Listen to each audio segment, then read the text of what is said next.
El día de hoy vamos a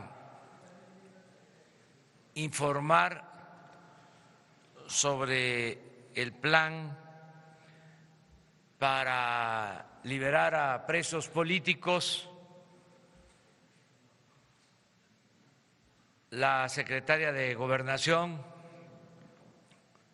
la licenciada Olga Sánchez, va a informarles sobre este tema, porque así lo acordamos el día de ayer.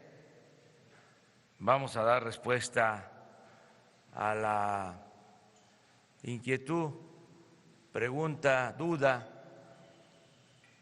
o interés que tienen ustedes de saber sobre cómo se está llevando a cabo este programa. Y también un compañero de ustedes hizo un planteamiento sobre desplazados y represión en Chiapas, y Alejandro Encinas va a tratar ese tema. Y luego, pues abrimos la sesión de preguntas y respuestas, como siempre.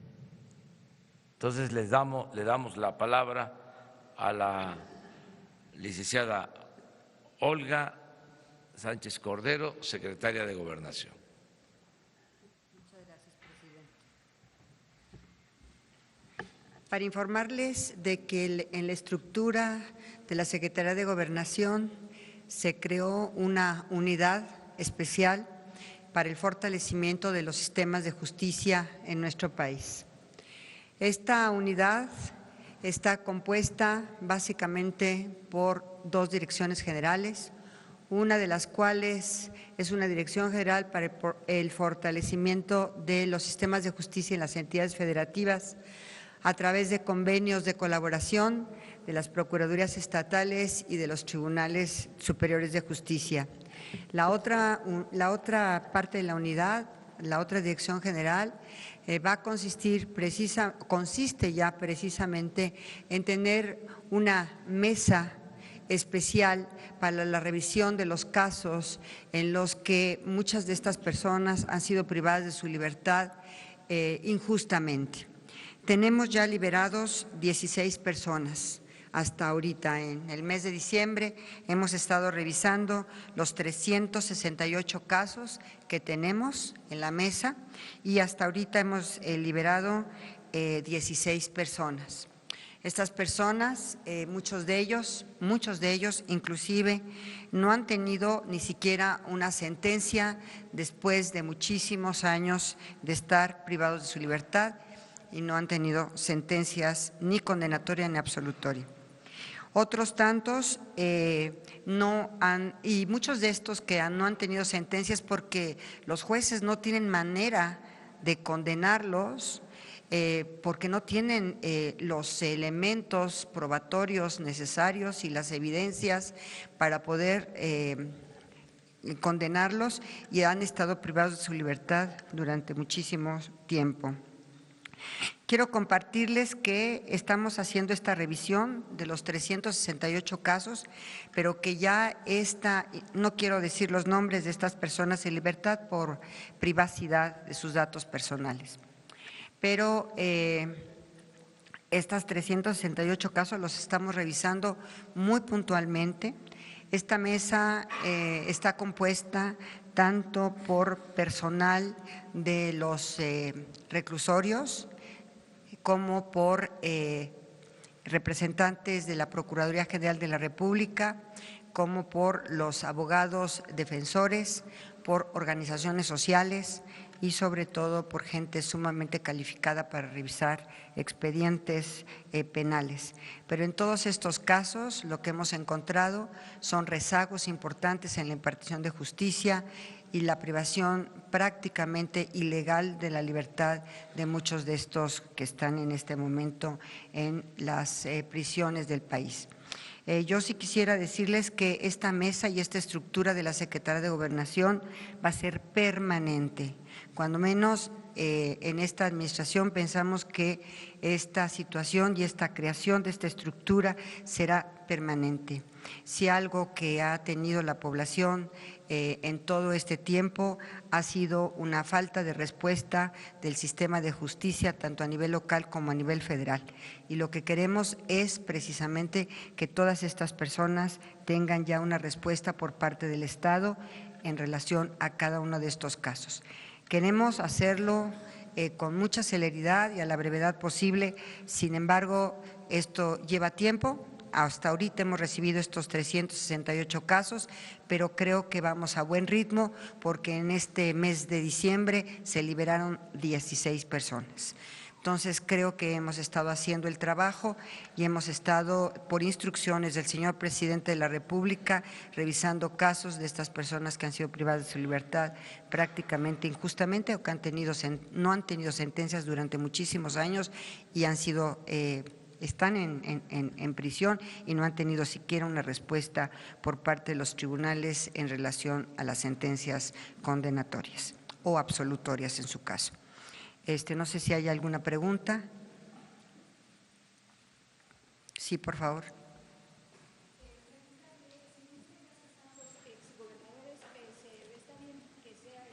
El asunto de presunción de inocencia, pero el caso de los gobernadores considero es de interés general. Por ejemplo, los que ya habían hablado con el presidente Andrés Manuel López Obrador. Estamos revisando estos casos, pero también quiero ser muy puntual. Muchos de estas personas que están en este momento privadas de su libertad tienen procesos locales en sus estados, no son procesos federales. Nosotros lo que estamos revisando en este momento son procesos federales, precisamente porque es la esfera de nuestra competencia. Sin embargo, a través del amparo o de las instancias del Poder Judicial Federal podríamos empezar a revisar los casos de muchas de estas personas que tienen causas penales únicamente de carácter estrictamente local y en las entidades federativas correspondientes. De todas maneras, estamos a través de las vías institucionales y de impugnaciones en el Poder Judicial Federal, podríamos hacer una revisión a través de los amparos o a través de carpetas de investigación que pudieran estar también vinculadas con algunos procesos penales federales, pero en general muchos de estos tienen procesos locales. En cuanto al diagnóstico de estas personas que van a ser beneficiadas y casos analizados, Rocío Méndez, Noticias MBS. Buenos días, doctora. Tenemos entendido que prácticamente el 60% son personas que cayeron en esta desventaja y fueron privadas, como usted nos advierte, posiblemente ilegalmente de su libertad por estar en la defensa de la tierra o en este tipo de circunstancias. ¿Podría aclararlos? Porque sí, también tenemos entendido que hay muchos jóvenes que por su protesta política, entiéndase normalistas o estudiantes universitarios, también están en prisión. Denos detalles, por favor. Es correcto, inclusive tenemos ambientalistas que están privados de su libertad por haberse opuesto a las prácticas del fracking, estrictamente, por ejemplo, en la zona norte de Puebla, se opusieron al fracking y entonces fueron privadas de su libertad por oponerse al fracking, por ejemplo, y son ambientalistas que en este momento también están privadas de su libertad. Hay muchísima gente humilde que no tuvo ni siquiera derecho a un defensor público. Yo tengo casos, por ejemplo, de mujeres indígenas que ni siquiera tuvieron oportunidad, que por ejemplo transportaban una mochila a lo mejor con marihuana o con amapola y no tuvieron ni siquiera oportunidad de tener una defensa adecuada, ni un intérprete y mucho menos un proceso penal, un debido proceso. Entonces, todos estos casos los estamos revisando y sí tenemos ya detectadas muchísimas de este tipo de injusticias, de ambientalistas o de protesta social, en donde no podemos permitir, por instrucciones del señor presidente Andrés Manuel López Obrador, no podemos permitir que la protesta social sea criminalizada. Y en este caso también vamos nosotros a revisar todos estos expedientes que tenemos. Aquellas que cayeron en situación de interrupción del embarazo, ¿esto está contemplado? Aquí tenemos un tema en estas mujeres que que tenemos privadas de su libertad por haber interrumpido su embarazo en los estados y en las entidades federativas, en donde todavía está penalizada la conducta por aborto. Y en este caso, el problema que tenemos es un problema de competencia federal y de competencia local, porque las entidades federativas, cada una de ellas en sus diversos códigos penales, es el que tipifica estos delitos y son procesadas en instancias locales. Entonces, aquí tenemos el tema de que muchas de ellas pues son procesos en sus diversas entidades federativas. Por supuesto que este es uno de los grandes temas que nosotros estamos tratando de analizar y probablemente apoyándolas en el amparo con defensores públicos, podríamos nosotros lograr que ya lograran saltar, digamos, la instancia local para llegar a la instancia federal y pudiéramos nosotros tener una posibilidad de revisar estas causas penales a través de la justicia federal y de las procuradurías y del sistema de justicia ya del Poder Judicial Federal. De 368 casos, ¿a cuántos corresponden? ¿A mujeres, a indígenas? Tengo la lista, aquí está, pero de verdad, por razones de privacidad y datos personales de todas estas personas que han solicitado estar dentro de la mesa de análisis, y seguiremos todo el sexenio revisando los casos y vamos a ir revisando caso por caso. Sí puede haber un desglose de cuántos casos, no que nos digan los nombres, pero sí cuántos casos hay. Tenemos 368 casos ahorita en revisión. ¿Cuántos son? ¿De cuántas mujeres? Pues está aquí la lista, no he contado cuántas son mujeres y cuántos son hombres, pero aquí están. Dice que van avanzando. ¿Perdón? La lista de los… La distinción, con mucho gusto, cuántas mujeres y cuántos hombres, con mucho gusto, nada más es cuestión. También por tipo de delito. Sí, muchos de ellos están privados de su libertad, precisamente por esta oposición al fracking. Ahí en este caso tenemos que tener desistimientos de la parte agraviada, que es la Comisión Federal de Electricidad, por ejemplo. Entonces cada caso es particular y cada caso es diferente.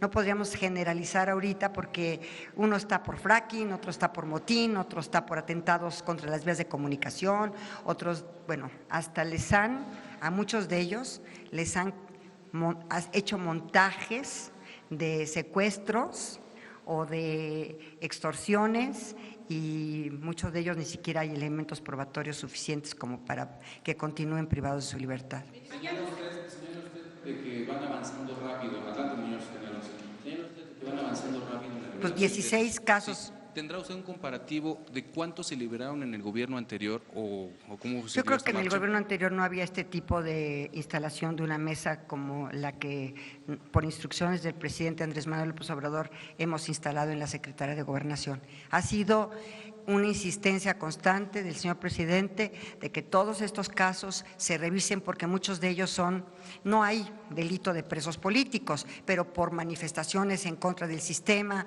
o por incluso ambientalistas están privados de su libertad. Sí, ministra, nada más preguntarle en este caso, a raíz de las reformas estructurales que se aprobaron, son muchos de estos presos políticos y preguntarle de los 16 que se liberaron sin que nos dé sus nombres, preguntarle cuántos están relacionados con el tema de la reforma educativa. Gracias. Algunos de ellos, no todos, pero sí algunos de ellos.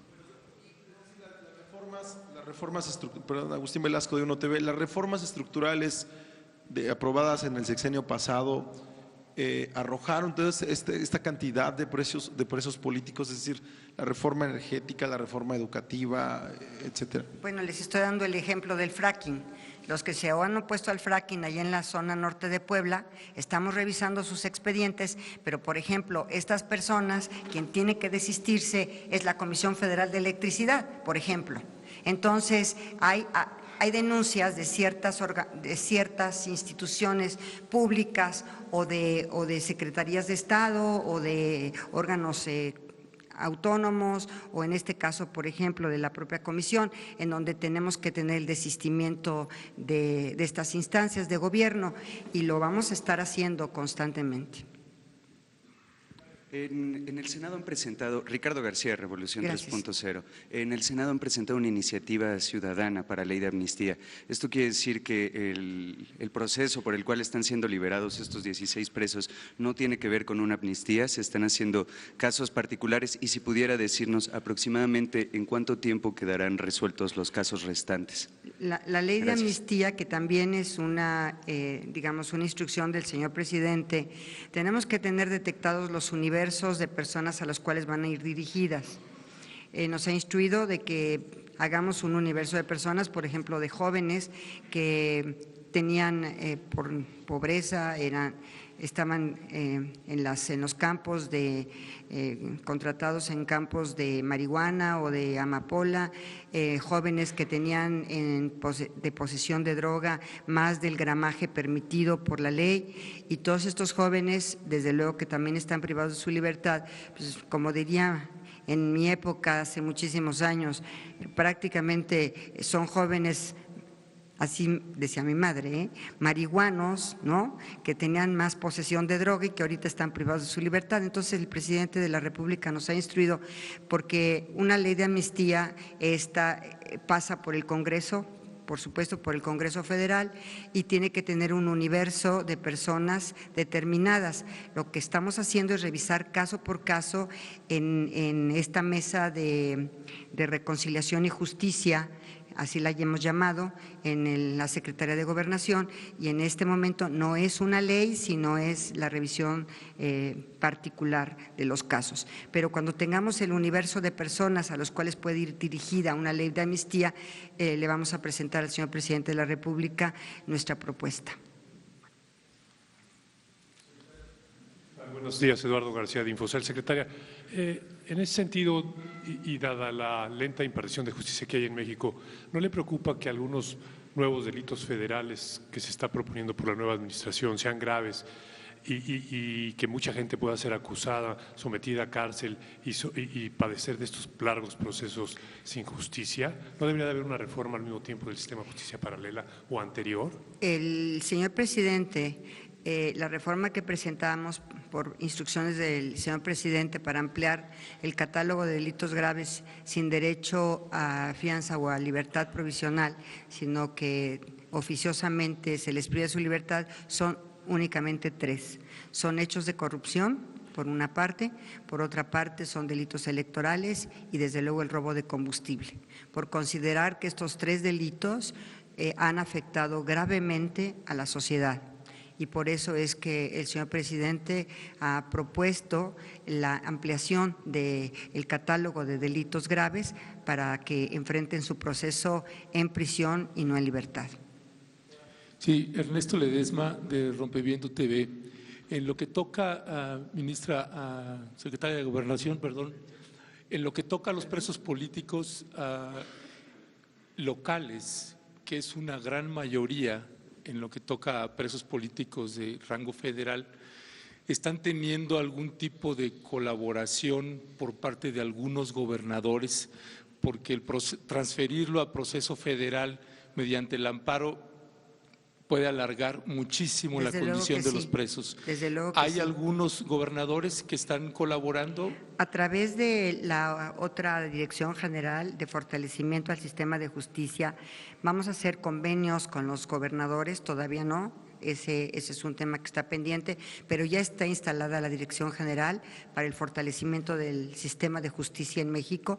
No es revivir el CETEC, como ustedes saben, sino ya es una acción más conjunta y coordinada con los gobernadores para fortalecer tanto el sistema de procuración de justicia como el sistema de impartición. En procuración de justicia tenemos un rezago enorme y tenemos también un problema de que no se investigan adecuadamente los hechos ilícitos que se cometen en las entidades federativas, sobre todo en algunas entidades federativas.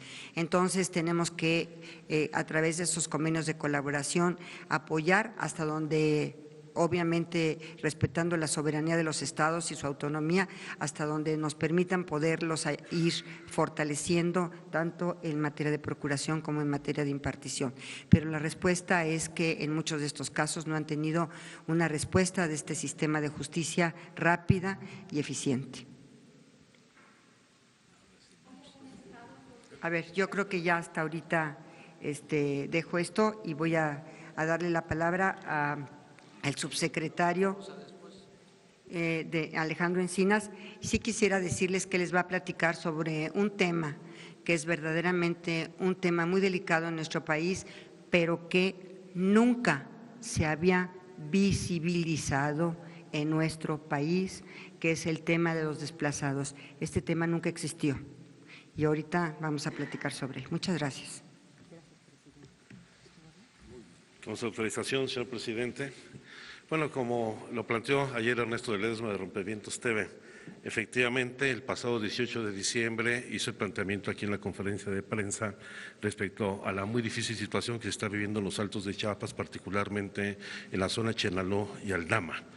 Desde ese mismo día, por instrucciones del señor presidente de la República, establecimos contacto directo con el periodista Ernesto Ledesma y ese mismo día, por la tarde, se instaló la mesa de seguimiento a los problemas de desplazamiento forzado que se deriva de la ley que existe en el Estado de Chiapas, una ley de desplazamiento forzado que obliga al gobierno del Estado a establecer una mesa para la atención de este tipo de problemas. Toda vez se trata de un asunto estrictamente local. Desde días anteriores, pero particularmente a partir de esta denuncia, hemos mantenido una relación estrecha con el Gobierno del Estado. El propio 19 de diciembre me reuní con el secretario de Gobierno del Estado, donde establecimos un mecanismo de seguimiento y atención a este problema. Los días 27 y 28 de diciembre, un grupo de funcionarios de la Secretaría de Gobernación, particularmente del área de atención a la violencia contra la mujer y de garantía de los derechos humanos, se desplazó para hacer una visita a los campamentos y a los lugares donde está este problema vigente, en donde efectivamente pues, los problemas de violencia, de presencia de grupos paramilitares y de una gran capacidad de fuego, incluso de grupos ligados presuntamente a la delincuencia organizada, ha generado niveles de violencia de nueva cuenta, como sucedió en el mes de abril con el asesinato de 2 niños y ahora de nueva cuenta en los primeros días de este mes, gente que ha sido víctima de la violencia que lamentablemente se ha venido recrudeciendo. Estamos atendiendo esta situación en el ánimo no solamente de conciliar las partes, en donde hay un litigio por un conflicto agrario que se agudizó en el momento en que el Tribunal Superior Agrario otorgó una compensación de cerca de 15 millones de pesos que alentó lamentablemente la confrontación en esta disputa por un predio de alrededor de 60 hectáreas, pero habrá que hacer una acción institucional en apoyo al gobierno del Estado de Chiapas, donde se involucrará el conjunto de las dependencias del gobierno federal. La instrucción que nos ha dado el señor presidente de la República es que las dependencias vinculadas en el Gabinete de Seguridad y Gobierno de la Administración Pública Federal atienda esta situación con la responsabilidad y cautela que esto amerita para evitar una mayor confrontación y violencia entre las propias comunidades, y estaremos informando de cómo van evolucionando estos hechos. Por supuesto, estamos dando prioridad a atender los asuntos de carácter humanitario, a las viudas, a los niños que están en la situación de indefensión. Por supuesto, se atenderá las recomendaciones de la Comisión Interamericana de Derechos Humanos, que otorgó ya las medidas cautelares, al igual que la Comisión Nacional de Derechos Humanos, y en su oportunidad, pues ustedes irán conociendo de la intervención de las distintas dependencias del Gobierno federal. Es cuanto. Pero no hay pregunta. A ver. El número de desplazados, ¿cuántos son mujeres? ¿Cuántos? Los están desplazados prácticamente en la zona. Hay que recordar que es una zona donde hay un conflicto social muy intenso. Por supuesto, tenemos antecedentes lamentables como el caso de Acteal. Hay influencia en esta zona con los caracoles zapatistas. Esto tiene que irse manejando con mucha cautela y detenimiento. Creemos que son alrededor de 600 las personas que están afectadas por esta situación en esta región del Estado, lo cual no es el único problema que tenemos en la entidad, como lo tenemos también en otras entidades de la República, pero eso va a tener una atención especial, dada pues, lo delicado que es el asunto de las convivencias entre las comunidades. Por favor. Sí, con respecto de las pérdidas de las cosechas de Café y otros, de prácticamente todo el municipio de Aldama, de los 12 poblados que componen esa comunidad. ¿Va a haber alguna indemnización para todas estas familias por parte del gobierno federal, por parte del gobierno estatal, en lo que toca al involucramiento de la policía estatal, del gobierno de Rutilio Escandón, que tiene una base de operaciones mixtas en Santa Marta, que es de donde provienen los disparos? ¿Qué se está haciendo si es la propia policía estatal quien está vinculada y que ya hay testimonios audiovisuales que así lo certifican? Y en lo que toca a los desplazados, en el caso de Chalchihuitán, el Centro de Derechos Humanos Fray Bartolomé de las Casas ha solicitado medidas cautelares para ellos. Sin embargo, el síndico de Chalchihuitán mandó a destruir los campamentos de los desplazados. ¿Y qué va a hacer el gobierno de Andrés Manuel López Obrador en lo que toca a la condición en la que están viviendo ahorita los desplazados, que son condiciones verdaderamente infrahumanas? En el primer caso, por supuesto que habrá la reparación de indemnizaciones por la pérdida de las cosechas. Esto será en coordinación en el gobierno federal y el gobierno del estado. Sobre el caso de la Policía Estatal establecida en la comunidad de Santa Marta, efectivamente se está haciendo la investigación para deslindar las responsabilidades y en su oportunidad será a través de la coordinación de seguridad pública de esta región en el estado, como será la intervención por parte de las fuerzas de seguridad del gobierno federal. En tercer lugar, por supuesto que habrá que seguir el diálogo con el regidor de Chalchihuitán, que indudablemente es uno de los puntos de mayor tensión que tenemos en la región. Es ahí donde está radicado el problema por esta disputa del fondo de 15 millones de pesos que otorgó el Tribunal Superior Agrario. Y en el último caso, la instrucción del presidente de la República es dar toda la asistencia y apoyo humanitario para mitigar las situaciones de precariedad en las que se encuentran las víctimas. Hoy viene el secretario de Gobierno, vamos a hacer el seguimiento con él y esperamos que hoy concretemos muchas de estas medidas. Muy bien, pues se cumplió con este propósito de informarles. El objetivo principal es que no haya presos políticos,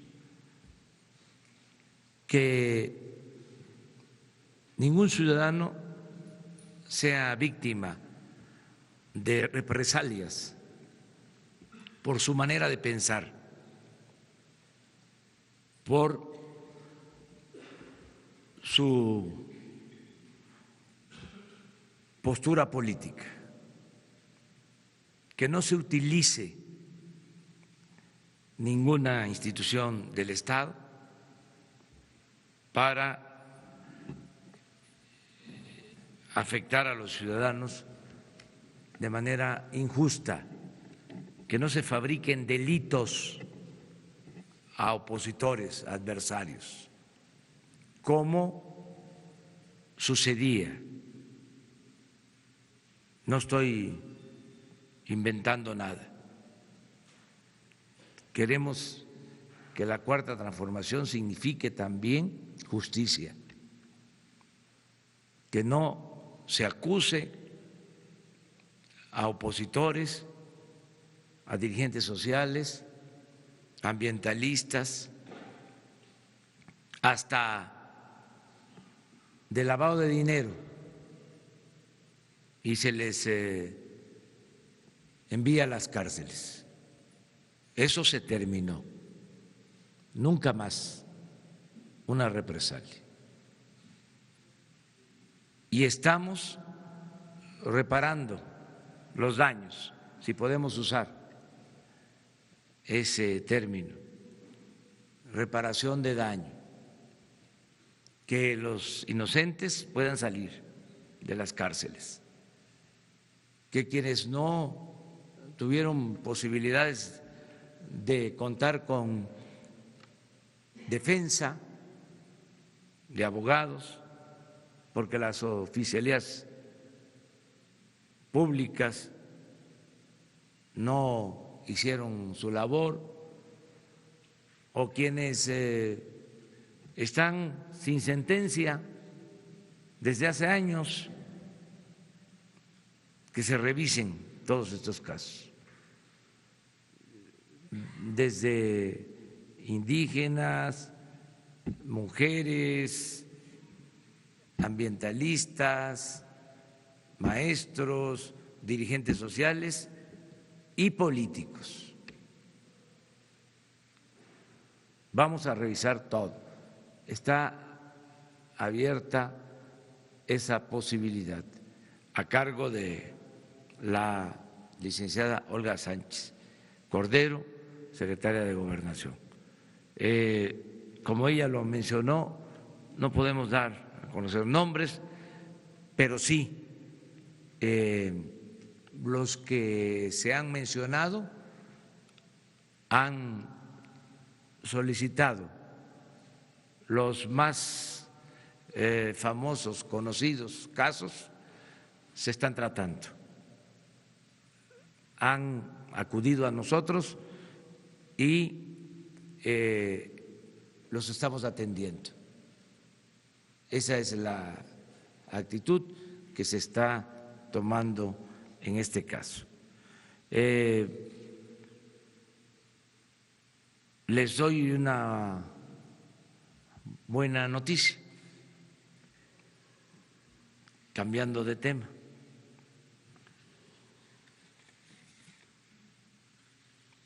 Vamos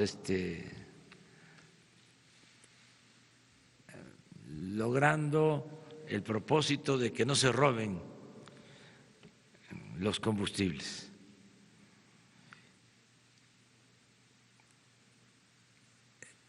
Antes del plan de robo de gasolinas, en promedio eran 787 pipas diarias. 787 pipas diarias. Con el plan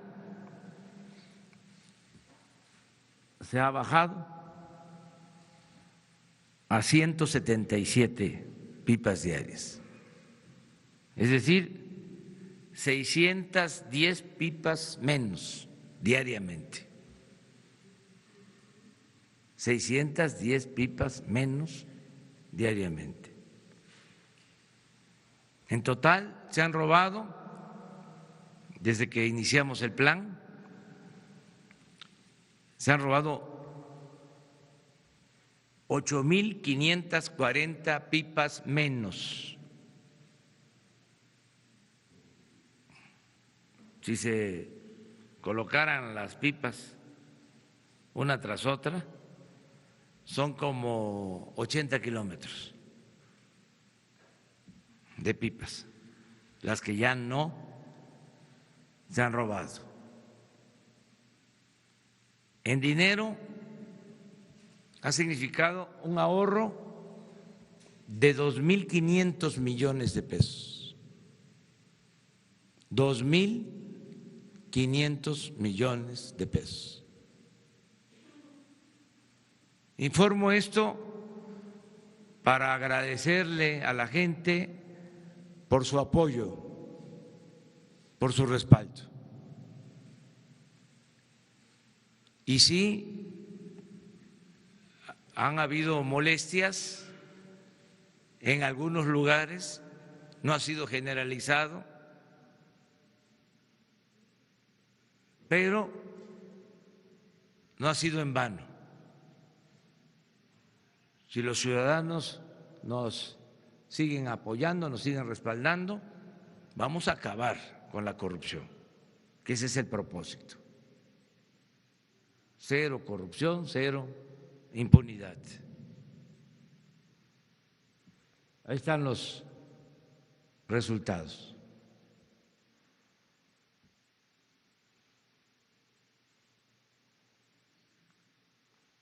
Vamos a estarles informando periódicamente. Todavía no es para cantar victoria, para echar las campanas al vuelo, porque es desenraizar, arrancar de raíz un sistema corrupto, desarrollado al amparo del poder público. Una vergüenza. Y hay otros casos, pero nos vamos por parte. Vamos a ir poco a poco. Vamos hasta atrás, ¿no? O sea, hasta atrás. Vamos a empezar por la derecha, pero aunque no es ninguna alusión. Buenos días, señor presidente.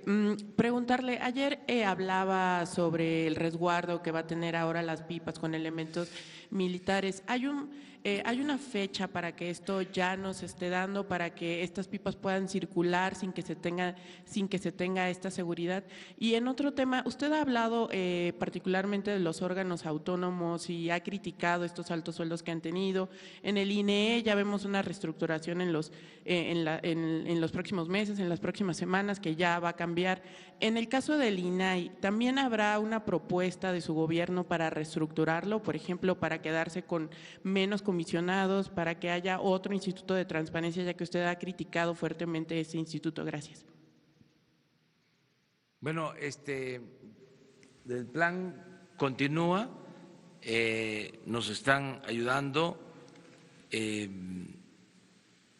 servidores públicos de 10 secretarías y de manera muy destacada nos está ayudando la Marina y el Ejército. Ayer, por ejemplo, en Salamanca, en la refinería, se encontró una instalación clandestina de los tanques de gasolina hacia un depósito fuera de la refinería, con una manguera de 3 kilómetros. Esto fue ya descubierto por el Ejército y así nos están ayudando todos los días. Y en el caso de la transportación, lo mismo, se está buscando, yo se los comentaba ayer, que podamos transportar combustible también con pipas. Se hace con pipas, pero utilizarlas más y estar viendo qué es lo más conveniente, o sea, graduando, sin afectar el abasto. Entonces estamos en eso constantemente. Les decía también, y eso debe quedar pues muy claro, hay suficiente combustible en el país. Tenemos gasolinas en el país. No es un problema de abasto nacional, es un sistema, es una situación especial de distribución que estamos normando para evitar el robo. También sobre los precios de las gasolinas, decirles que no está variando el precio, que al contrario, en algunos casos está bajando el precio de los combustibles, poco. Esto se debe básicamente a que está bajando el precio de la gasolina en el mercado internacional. básicamente. Entonces, cuando decidimos sobre este plan, lo hicimos también pensando en que hay ahora una circunstancia favorable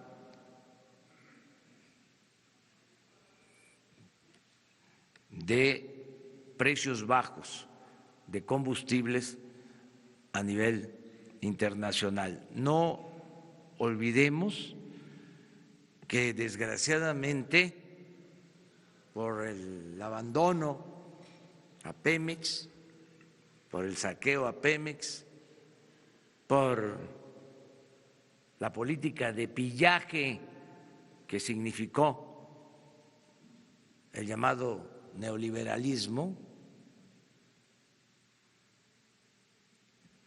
estamos comprando los combustibles en el extranjero. Se compran 600,000 barriles diarios de combustibles, de gasolinas en particular,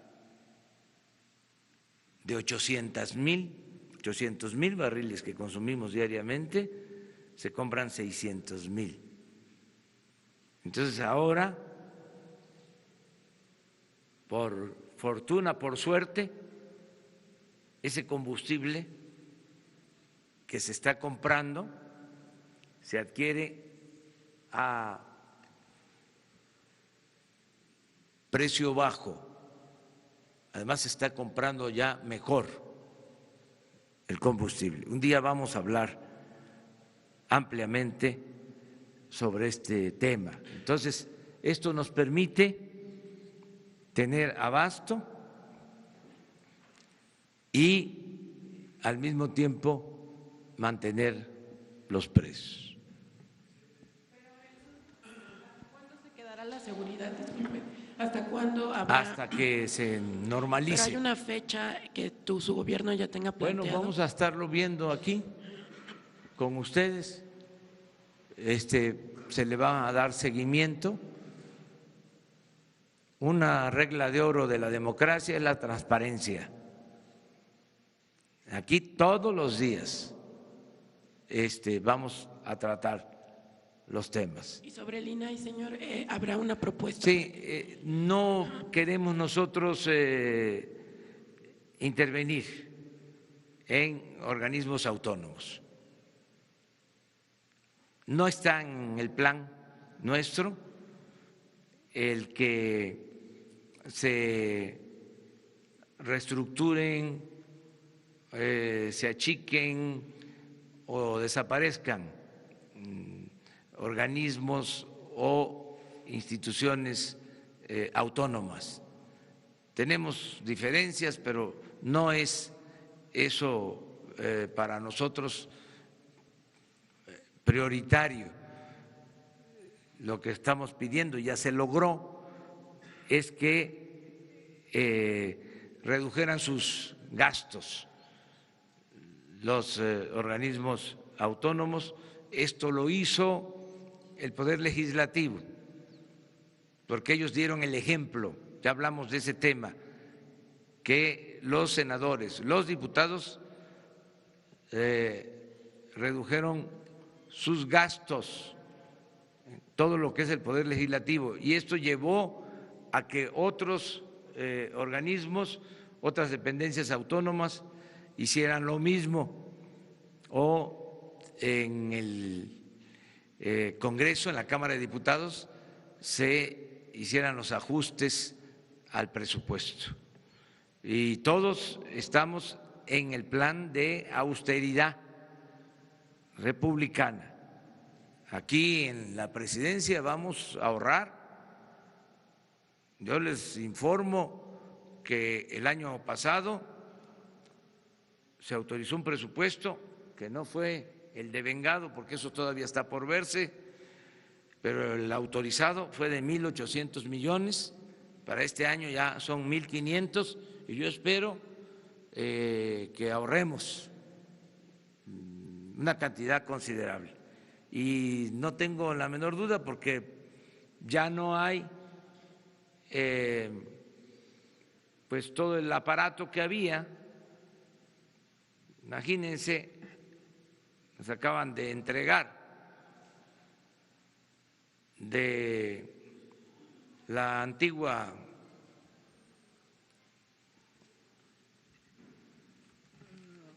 institución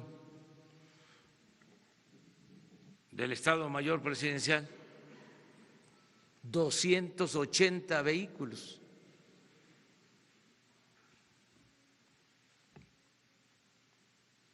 Como 80 camionetas blindadas.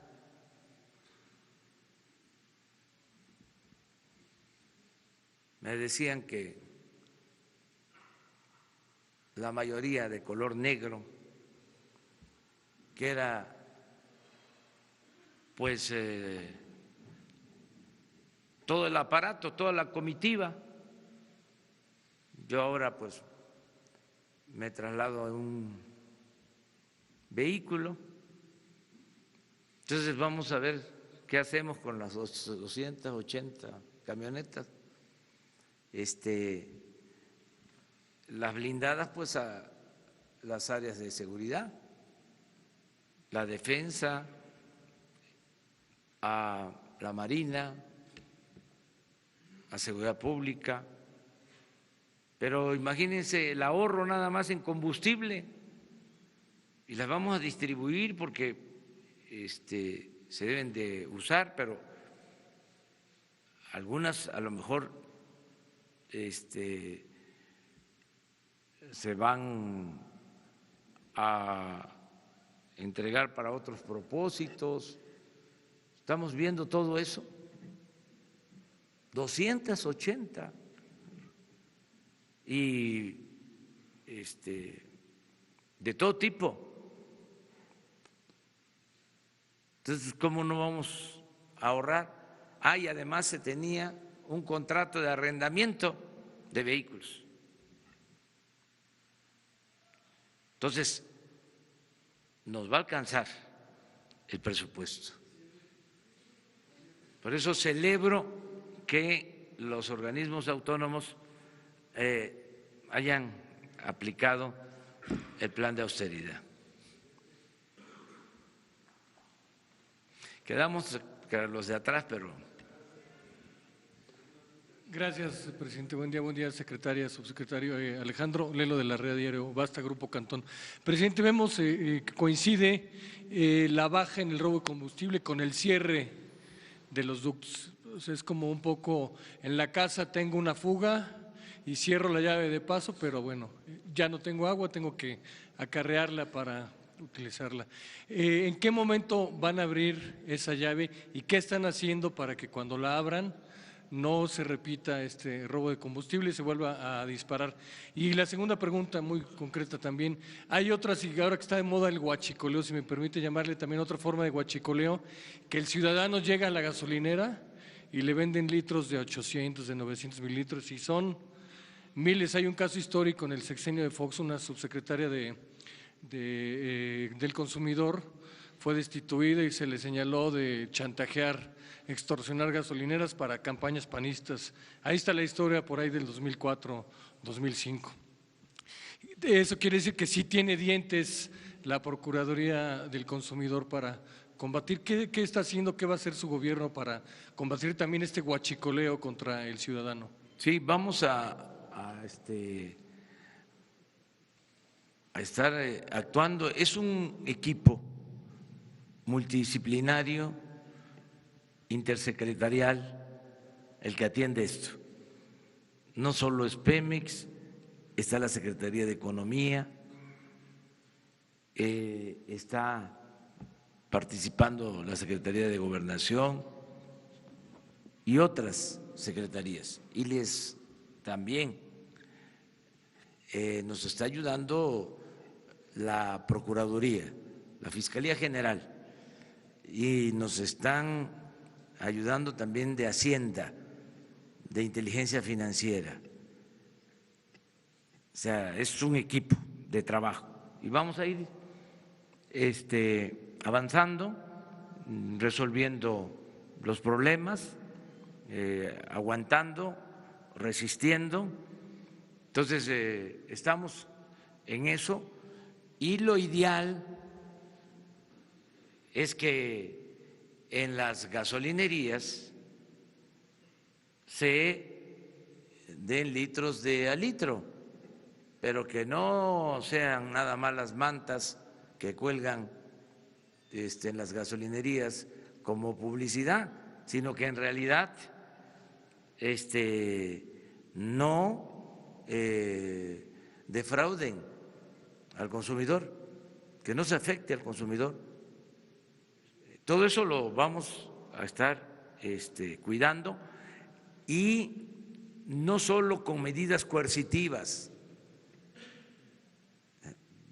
Yo soy más dado, más inclinado a persuadir, a convencer.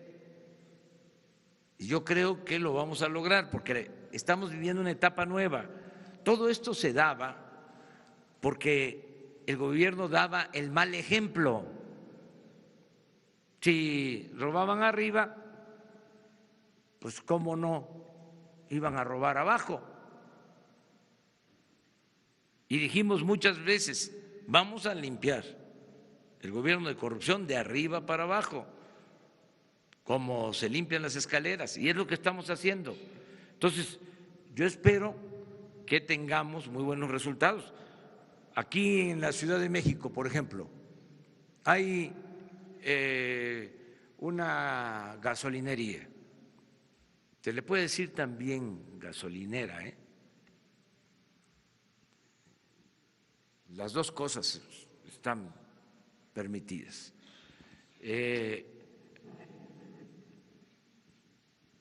Hay una que es ejemplo, la de la Marina. En el eje 3, porque, entre otras cosas, la gente tiene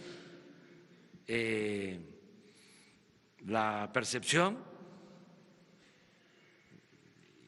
y esto obedece a la realidad, de que ahí se da completo el litro.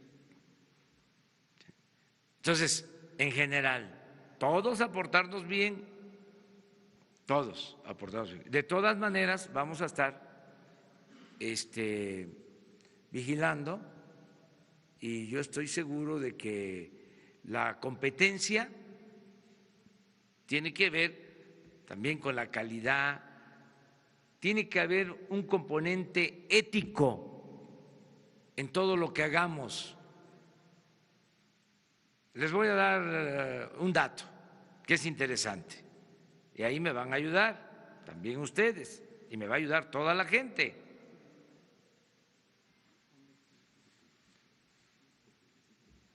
Hablaba yo de que está bajando el precio de las gasolinas a nivel internacional.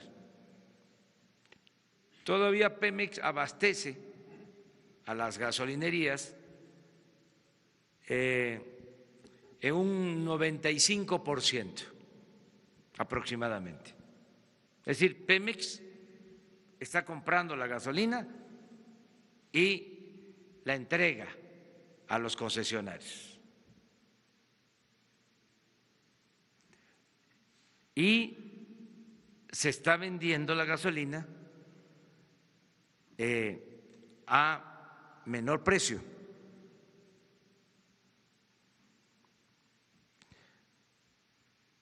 Estamos observando nada más si ese ahorro se transfiere, se traslada al consumidor. Eso depende de la ética también. No vamos nosotros a cambiar el sistema.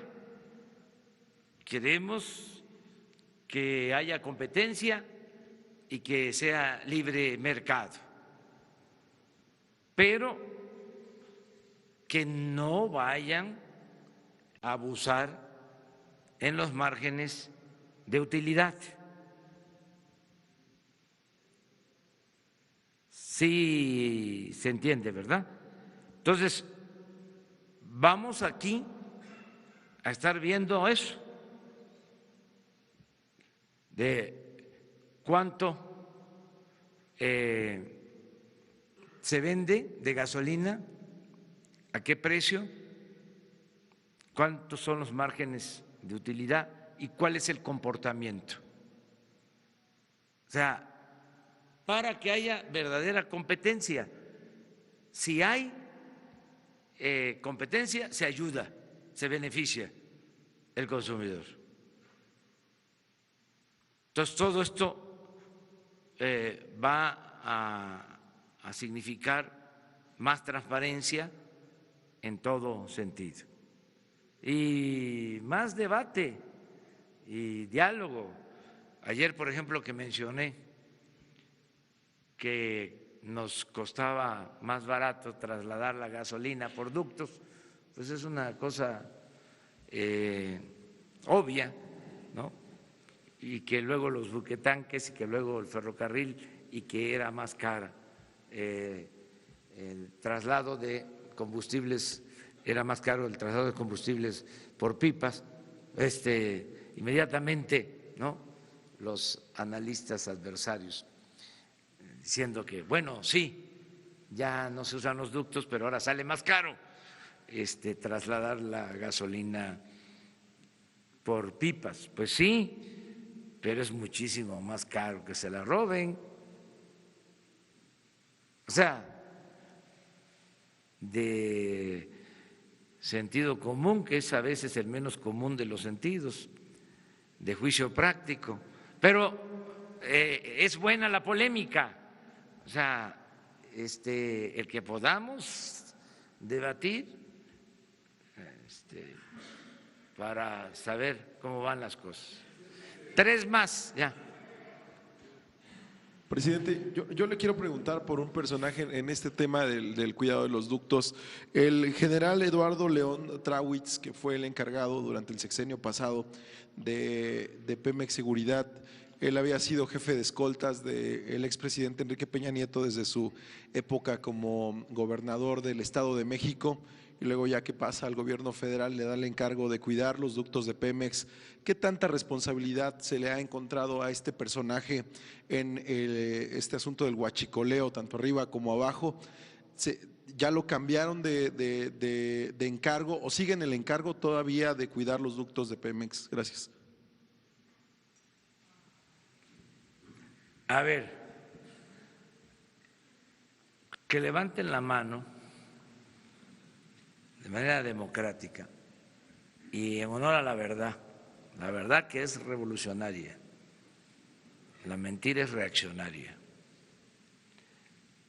A ver, que levanten la mano los que sabían de este personaje. 1. Pues sí existe el general, pero no se sabía nada. ¿Sí? Ahora se sabe porque se le menciona en asuntos que tienen que ver con la seguridad de Pemex. Él estaba a cargo de la seguridad de Pemex.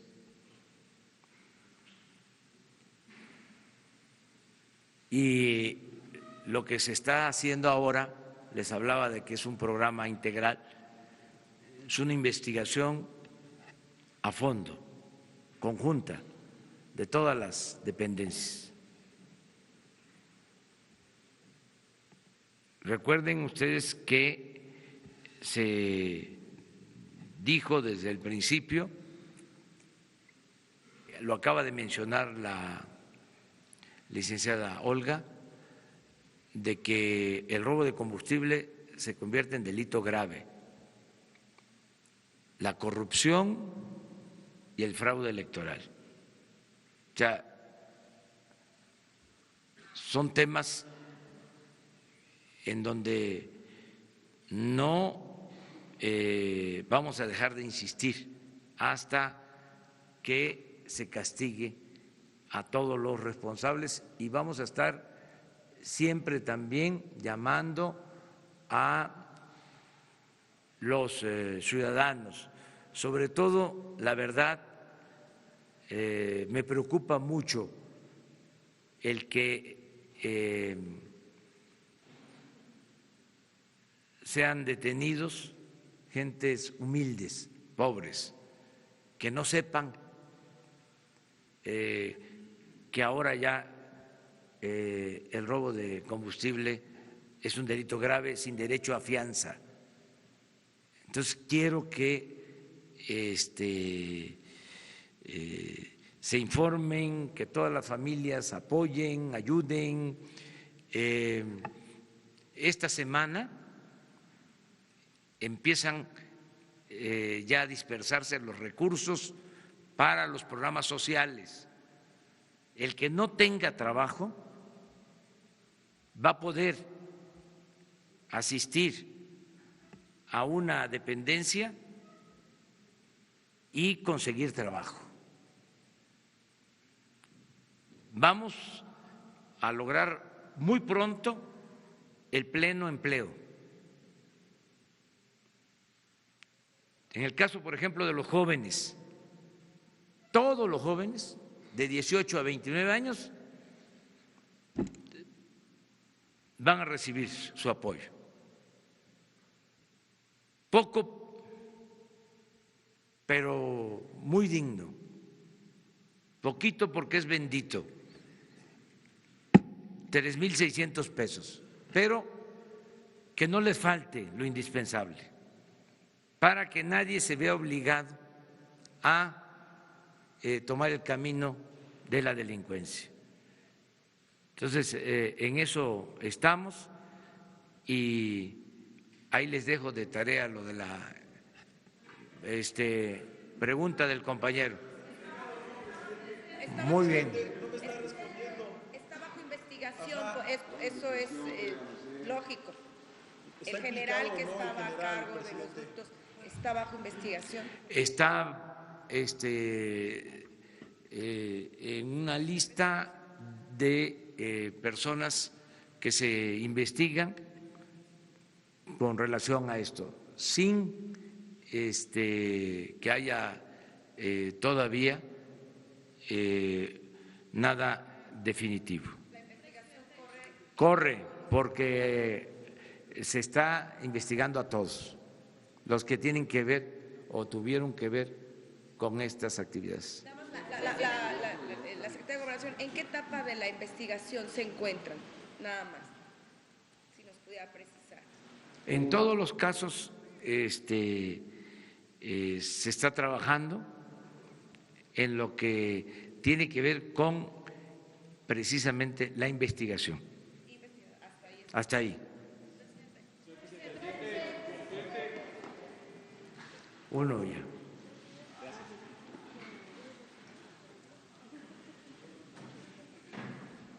Buenos días, señor presidente. Jorge Franco, de 724. A través de las redes sociales recogemos constantemente la inquietud de la gente, quien quiere saber avances en la estrategia en materia de seguridad pública, la inseguridad que ellos viven a diario.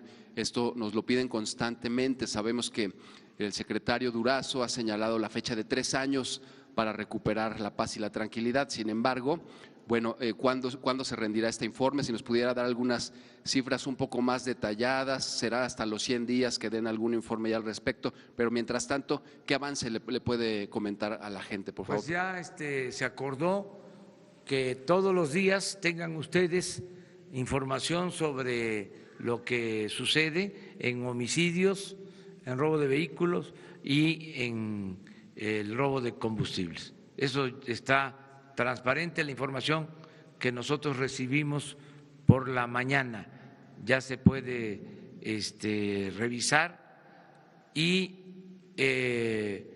vamos a dar un reporte cuando tengamos la cifra oficial que se da alrededor del día 20 de cada mes. A partir de ahí damos un informe sobre homicidios. Sí, en general, o sea, homicidios, y se va a presentar toda la información. Nosotros seguimos básicamente, sí, por lo que ya expliqué en un momento dado, que se apega más a la realidad, que no hay cifra negra, ¿sí? Homicidios, que incluye feminicidios, desde luego, homicidio, robo de vehículo. ¿Por qué el robo de vehículo? Porque siempre se denuncia el robo, o porque hay un porcentaje considerable de vehículos asegurados, entonces siempre hay denuncia, y el robo de combustible. Muchas gracias.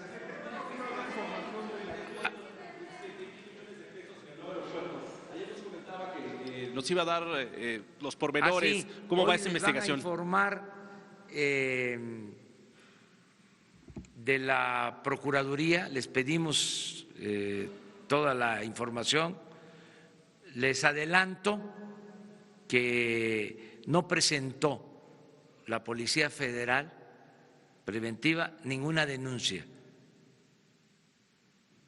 O sea, lo queremos manejar con mucho cuidado el caso, porque no tiene fundamento, pero no queremos exhibir a nadie, porque incluso no vemos que haya mala fe en el periódico. Pensamos que fueron sorprendidos. Entonces, se va a informar, se va a hablar con el director del periódico para darle toda la información, pero no hay elementos de prueba sobre la denuncia. Para empezar, la Policía Federal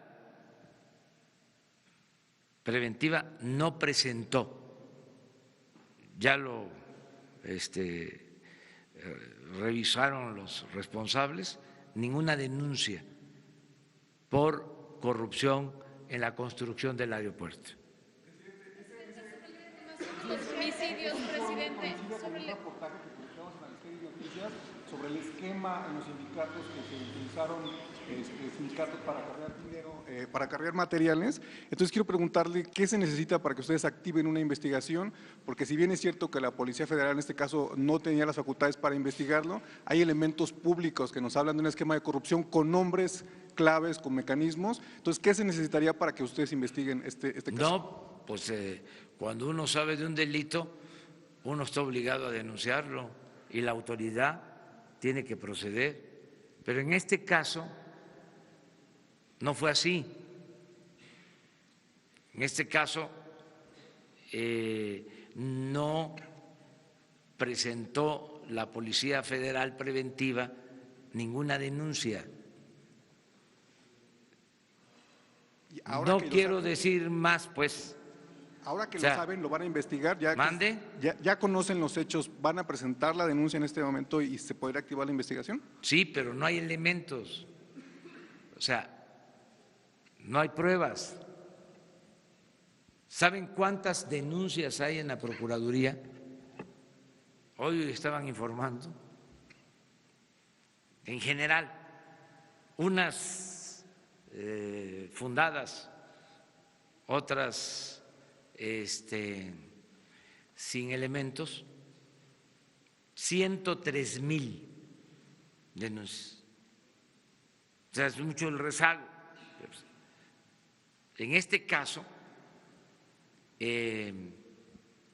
fue algo que no corresponde a la realidad.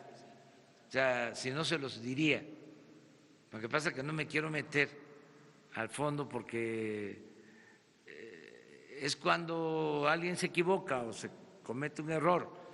A veces yo digo, este periódico o la prensa fifí, porque los veo malintencionados,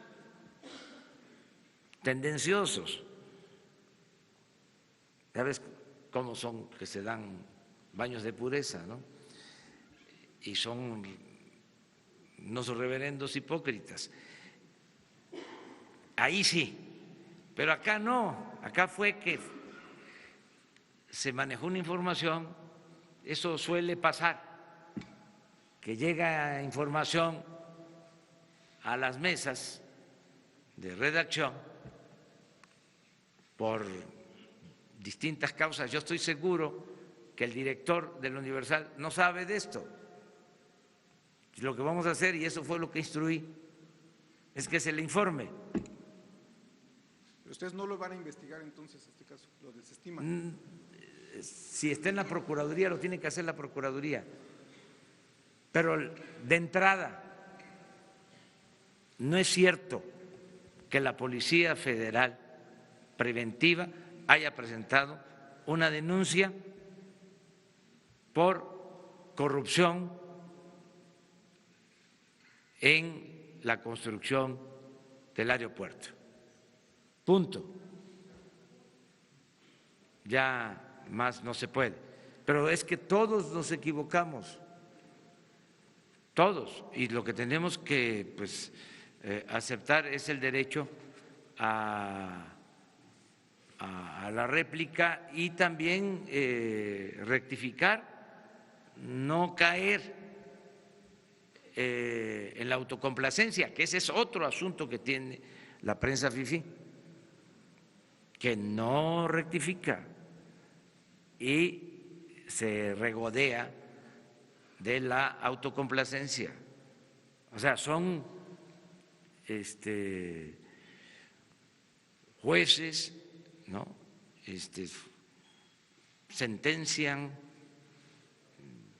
emiten veredictos, juicios sumarios y no son capaces de rectificar. Imagínense lo que hicieron últimamente, que en los días que llevábamos, en un mes, había crecido, se había incrementado el crimen en 60%.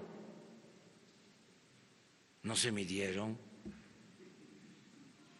y no fueron capaces de decir, pues no es así. No, 60% es muchísimo. De 2.200 homicidios en un mes a 3.500, que es el 60%, si hago bien las cuentas, no, pues estaría yo preocupadísimo, pues no estaría yo tranquilo, pero no fueron capaces de decir, sí, bueno, aquí estamos, aquí va, así vamos. Entonces, pero esto no es 60%. Pero ya nos desviamos del tema. O sea, nos vemos mañana. Muchas gracias.